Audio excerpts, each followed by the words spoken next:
Claquete. Muito Oi, eu bel. sou Isabela e você tá ouvindo o Muito Bel. Esse é o primeiro episódio e eu quero começar ele sendo muito honesta. Esse episódio ele de fato não nasceu de uma ideia super bonita, nem uma grande conclusão teórica. Nasceu de uma vomitada. Ele nasceu do que eu comecei a ver dia após dia dentro do consultório. Situações que se repetiam, sabe? Um padrão que começou silencioso, mas depois impossível de ignorar. Pessoas chegando insatisfeitas, sem se reconhecer no espelho depois de tanto procedimento injetado. Promessas de resultados que pareciam maravilhosos no começo, mas que com o tempo parecia que não se sustentava. Existe uma coisa que quase ninguém fala com clareza: resposta biológica do corpo. E essa resposta, com o tempo, com o acúmulo, começou a frustrar muita gente, inclusive eu. Existe uma conversa que falta nessa área da estética. E não porque as pessoas não saibam, é porque ela não é confortável. Não rende palco, não vira post fácil de Instagram e muitas vezes não rende aplauso, mas ela atravessa o dia a dia de quem atende, de quem escuta, de quem lida com pessoas reais, expectativas reais, com frustrações reais. E eu confesso que por muito tempo essa conversa também faltou para mim. Desde muito cedo dentro da área, ensinam a gente que existe uma forma certa de fazer as coisas, uma forma certa de crescer, de ser reconhecida, de dar certo. Em outras palavras, mete um full face que rende muitas visualizações no Instagram e atrai pacientes. E essa forma vem muito bem validada. Validada por pessoas que dão aula, que sobem no palco, que têm números impressionantes, resultados chamativos, agendas lotadas. E quando você vê muita gente dando certo do mesmo jeito, você aprende que é aquele caminho e segue. É compreensível. O problema é que com o tempo, a prática começou a me mostrar o que não aparece nesse discurso, sabe? E isso ficou muito claro para mim quando eu entendi o que estava vindo no consultório.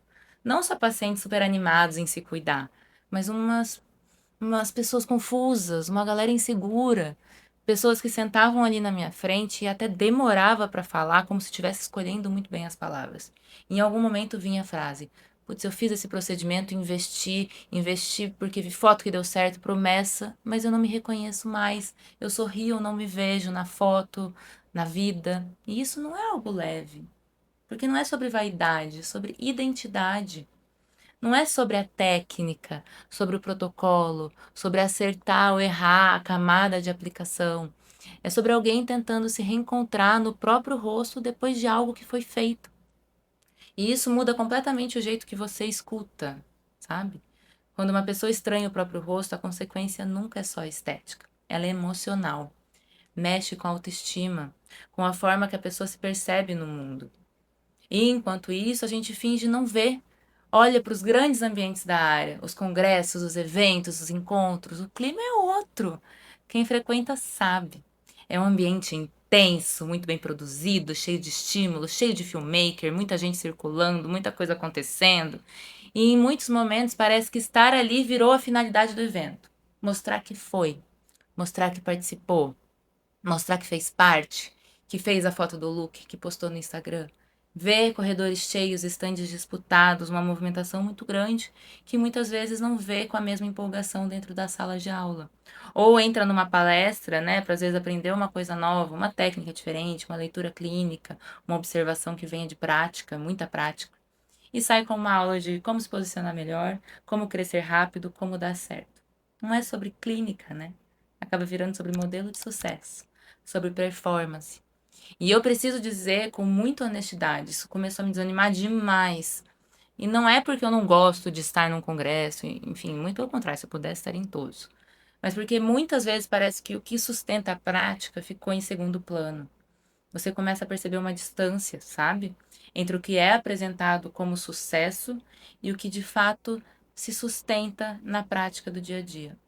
O palco mostra o agora, mas o depois não sobe no palco. E isso tem a ver com uma coisa maior. A gente vive num mundo de influência, num mundo em que tudo vira vitrine. E dentro desse mundo existe um desejo enorme de ser grande, mas não necessariamente de ser bom. O desejo de crescer pela persona, pela imagem, pela presença, como se autoridade fosse sinônimo de sucesso no dia a dia clínico, como se consistência fosse sinônimo de viral, e sem perceber a gente começa a tratar saúde como conteúdo, como se o rosto fosse um projeto de antes e depois, como se o cuidado precisasse caber em 15 segundos. Só que existe uma diferença enorme entre impacto e sustentação. Post viral dura um dia, uma intervenção dura anos. Quando você trabalha com saúde, você não está trabalhando com tendência. Você está trabalhando com uma pele, com biologia, com tempo, com a vida, com o rosto de alguém. E é por isso que o depois importa tanto. Porque o depois aparece no consultório. O depois aparece quando a pessoa volta meses, anos depois. Quando a empolgação passa, quando o rosto se acomoda, deixa de ser novidade. Quando ela começa a se olhar no espelho com menos expectativa e mais realidade. Parece quando alguém senta na tua frente e começa a contar a própria história com até cuidado, como se estivesse pedindo desculpa por estar ali. Quando fala do medo de tentar qualquer coisa de novo. Quando diz que perdeu a confiança no profissional, no processo, nela mesma.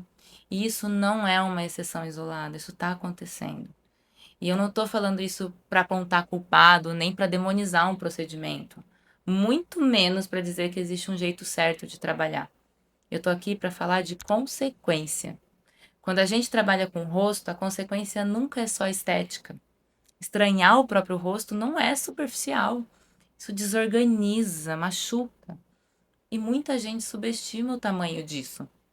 Existe uma tendência muito forte de simplificar processos, que na verdade são extremamente complexos, de transformar o envelhecimento em um procedimento rápido e fácil, de tratar qualquer intervenção como uma solução automática. Mas envelhecer não é automático. Não é nem um erro, que muita gente fala que é.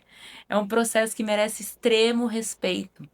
Tratar olhos, olheira, por exemplo, nunca é sobre resolver ali na hora. Existem muitos motivos daquilo ali existir. E quando você promete um resultado simples para algo que é multifatorial, você corre o risco de passar de mentiroso, mesmo sem querer. Porque isso funciona bem no discurso, mas cobra um preço depois. E esse preço quase nunca aparece no palco de um congresso ou de quem está falando ali do alto. Aparece no que você está vivendo, né? E eu não tô aqui para dizer que eu sou melhor do que ninguém, de verdade. Eu tô aqui porque essas histórias começaram a se repetir demais para serem ignoradas.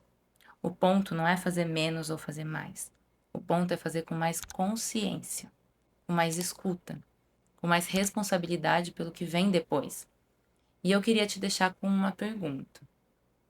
Quando você trabalha do jeito que você trabalha hoje, ou no tipo de cuidado que você procura entregar, isso está te aproximando de quem você é, de quem você quer ser como profissional, ou te empurrando para um modelo de que todo mundo repete? Te faz se sentir mais seguro, mais inteiro, mais atento ao seu paciente, que vamos combinar, é o que realmente importa aqui? Ou te faz parecer mais adequado a um padrão? No fim das contas, quem está no centro da sua escolha profissional? É o high ticket? É o símbolo do sucesso? Ou é a pessoa sentada nua de julgamentos ali na sua frente, confiando em você? Porque quando a estética vira sobre sucesso, alguma coisa se perde. E quase sempre não é o luxo que paga esse preço, é o cuidado. Existe uma diferença enorme entre repetir um caminho que parece funcionar e sustentar um caminho que faz sentido. E essa diferença quase nunca cabe num palco de congresso, mas aparece todos os dias no consultório. E é desse lugar que eu escolhi falar. É isso. A gente se vê no próximo Muito Bel.